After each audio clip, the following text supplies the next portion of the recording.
Narendra Modi ground zero पर जाकर के मुलाकात कर रहे हैं। इससे पहले भी अगर आप रिकॉल करें कि गुजरात में जब ट्रैजिक इंसिडेंट हुआ था, फायर इंसिडेंट हुआ था, तब भी prime minister Narendra Modi ground zero पर जाते हैं, वहां पर लोगों से मुलाकात करते हैं। इससे पहले जब उड़ीसा, वेस्ट बंगाल के अंदर साइक्लोन हिट किया था, इस तरह के जब डिजास्टर्स आए थे, तो वहां भी prime minister Narendra Modi ground zero पर जाते हैं और वहां पर पूरी सिचुएशन को समझते हैं। जो लोग इम्पैक्ट हुए हैं उन फैमिली से, उन लोगों से बातचीत करते हैं। तो ये प्राइम मिनिस्टर नरेंद्र मोदी का एक वर्किंग स्टाइल है कि वो यहाँ दिल्ली में बैठ करके प्रेजेंटेशंस ही नहीं देखते हैं या फिर ब्रीफ नहीं लेते हैं, लेकिन जो ब्रीफ उनको मिला है उसको ग्राउंड लेवल पर जाकर के उसको देखते हैं, समझते हैं। और जाहिर सी बात है जो एक सेंसिटिव सिचुएशन इस समय पर हम लोग देख रहे हैं अपने सामने, जो ट्रैजिक इंसिडेंट जो हुआ है, वहां पर जो अल्टीमेट जो एक जिसको इम्पैक्ट होता है, जो एक आम आदमी होता है, आम जन होता है, उनसे डायरेक्टली इंटरेक्ट कर रहे हैं। और ये बहुत बड़ी बात होती है जब देश की टॉप लीडरशिप जब ग्राउंड जीरो पर आपके साथ में खड़ी होती है, चाहे जो तमाम स्टेक होल्डर्स हो जो कि रेस्क्यू एंड रिलीफ ऑपरेशन में इस समय पर मौजूद हैं, उनको तो एक सपोर्ट, एक मोरल बूस्टर तो मिलता ही है कि वो वहां पर आए हैं और एक तरह से देश की टॉप लीडरशिप के सामने आप देखेंगे कि वो रेस्क्यू रिलीफ ऑपरेशन को अंजाम दे रहे, तो उनका तो मोरल बूस्ट होता ही होता है। लेकिन जो लोगों ने अपने परिजनों को खो दिया या जिनके परिजन घायल हो गए हैं,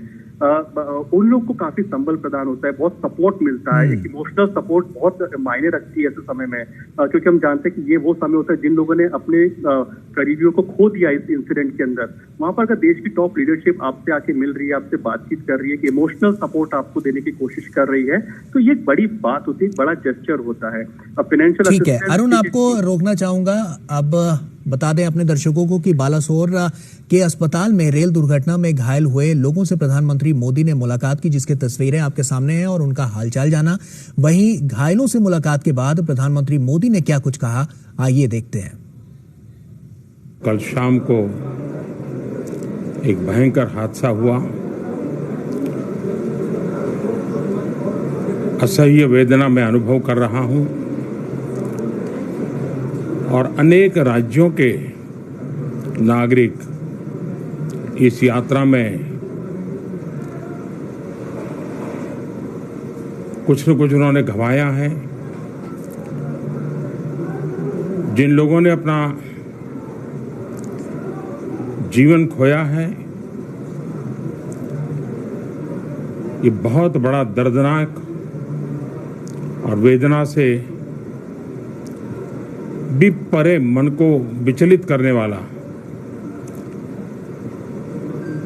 जिन परिवारजनों को इंजरी हुई है, उनके लिए भी सरकार उनके उत्तम स्वास्थ्य के लिए कोई कोर कसर नहीं छोड़ेगी। जो परिजन हमने खोए हैं वो तो वापस नहीं ले पाएंगे, लेकिन सरकार उनके दुख में, परिजनों के दुख में उनके साथ है। सरकार के लिए ये घटना अत्यंत गंभीर है। हर प्रकार की जांच के निर्देश दिए गए हैं और जो भी दोषी पाया जाएगा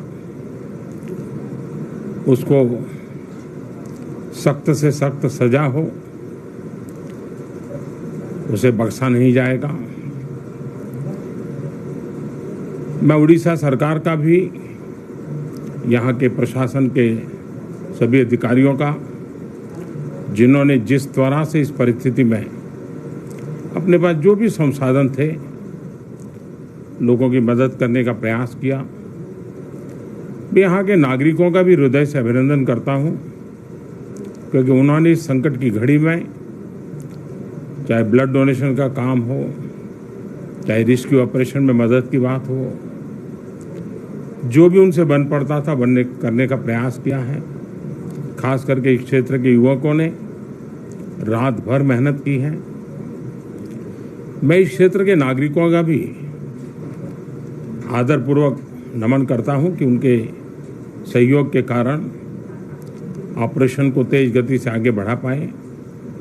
रेलवे ने अपनी पूरी शक्ति, पूरी व्यवस्थाएं रेस्क्यू ऑपरेशन में आगे रिलीफ के लिए और जल्द से जल्द ट्रैक रिस्टोर हो, यातायात का काम तेज गति से फिर से आए, इन तीनों दृष्टि से सुविचारित रूप से प्रयास आगे बढ़ाया है। लेकिन एक दुख की घड़ी में मैं आज स्थान पर जाकर के सारी चीजों को देख करके आया हूं। अस्पताल में भी जो घायल नागरिक थे उनसे मैंने बात की है। मेरे पास शब्द नहीं है इस वेदना को प्रकट करने के लिए, लेकिन परमात्मा हम सबको शक्ति दे कि हम जल्द से जल्द इस दुख की घड़ी से निकले। मुझे पूरा विश्वास है कि हम इन घटनाओं से भी बहुत कुछ सीखेंगे और अपनी व्यवस्थाओं को भी और जितना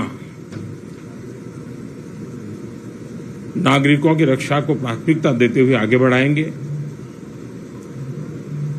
दुख की घड़ी है, हम सब प्रार्थना करें इन परिजनों के लिए।